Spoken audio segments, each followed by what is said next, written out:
When people are in war or in bad positions, a better side to people comes out. World War II is described as the greatest generation because people moved to kindness in the harsh conditions of war.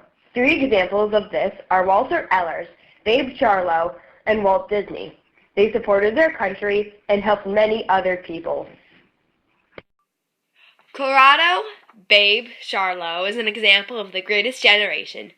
Babe wanted to serve several times, but his widowed mother did not want him to leave. Eventually, he enlisted himself. Babe served as a corporal to the 3rd Infantry Division of General Mark Clark's 5th Army.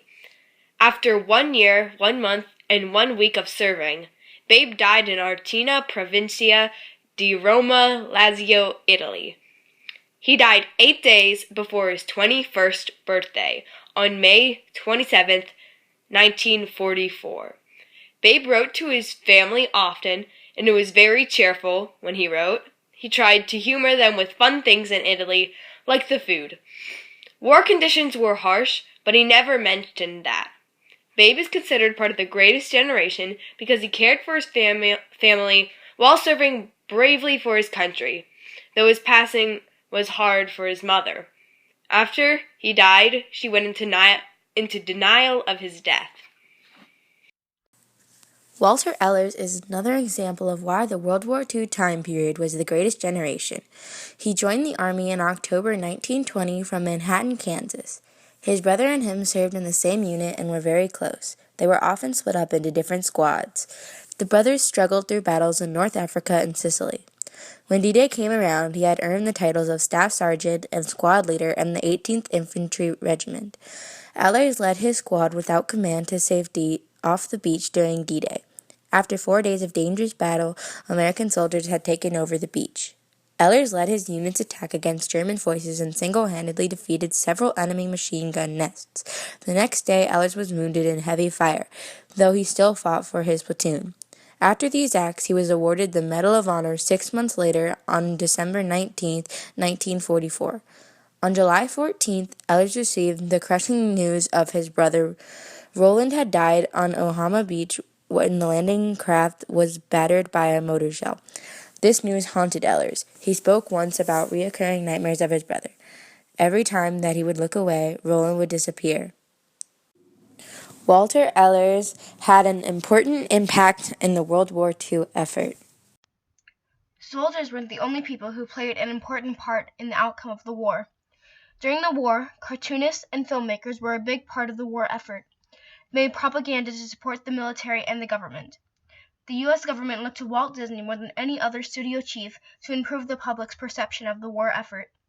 In 1943, Walt Disney made and produced about 204,000 feet of propaganda film. By the end of the war, over 400,000 feet had been produced, equaling to about 68 hours of continuous film.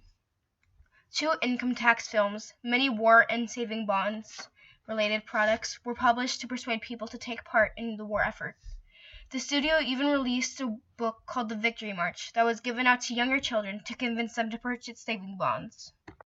This is one cartoon the Walt Disney Studios made. This illustration promoted the 1993 War Manpower Commission. Its purpose was to encourage employees to stay with their current occupation because it was the job they were trained to do.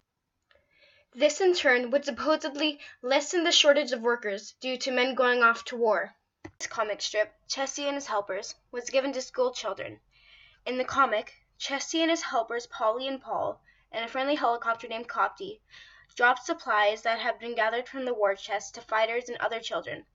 They also dropped off money to hospitals and boys' homes around the world. This motivated the children to donate belongings they did not necessarily need to the Los Angeles war chest. During the 5th War Loan Drive, anyone who purchased a war or savings bond would get a special certificate with Disney characters presented around the border of the paper. As you can see, Walt Disney contributed so much to the war effort. Without cartoonists and filmmakers like himself, the citizens of America wouldn't have supported the U.S. in the war as much as they had. The outcome of World War II would have been exceedingly different if propaganda hadn't been as persuasive and as strong as it had been. It united America in the sense that the citizens were supporting their home country. They didn't have to be a soldier to participate in the war effort. They could be just as helpful from their home. The World War II was considered the greatest generation because of the amazing American people who did so much to contribute to the war effort. Even if they didn't fight in the war directly, everybody did their part.